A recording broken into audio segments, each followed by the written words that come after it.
Well, it's been 13 years since the Affordable Care Act was signed into law. Americans able to get health care coverage for preventative treatments, along with coverage for those living with pre-existing conditions. We've seen the expansion of the Medicaid program, but of course there are some flaws, including the complications tied to even getting signed up.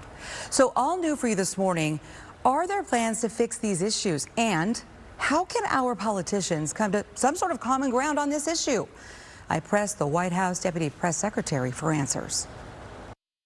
The Affordable Care Act was signed into law 13 years ago by then-President Barack Obama. It has become a critical part of providing health care and saving lives.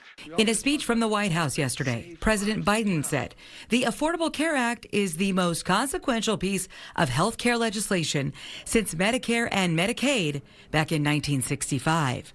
But this legislation remains politically polarizing, and I pressed the White House Deputy Press Secretary, Olivia Dalton, about this. Is there a way to come up with something that's a little more bipartisan?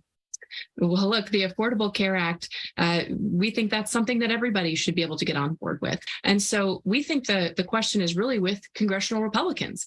Why do you want to put the Affordable Care Act on the chopping block? Why do you want to cut Medicaid, which is providing crucial services to people across the country? The White House touting things like lower prescription drug costs and increased access to mental health care.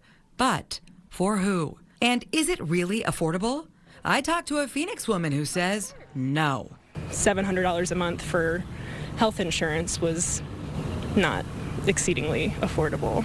Madison Warren, who signed up for the plan before she became an ICU nurse, tells me it wasn't easy to find a doctor who takes the plan and that it took months to book an appointment. I had never had to navigate anything like that before.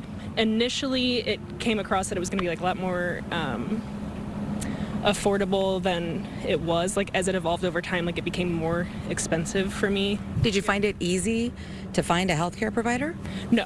I actually had a lot of snags with this that I wasn't used to having because I had previously had like employer provided healthcare insurance. So I was like found that there was like a couple times where I was not accepted by people that I had like seen before. So I had to like look for alternative providers. When I shared these concerns with the White House, I was told changes do need to be made. But we need to do more. And the president knows that. He's looking for those in Congress who should agree that Americans deserve affordable, low-cost, quality health care to work with them. Well, we go even deeper than that, and you can see more of my interview there with Olivia Dalton from the White House on my YouTube channel a little later this morning. ABC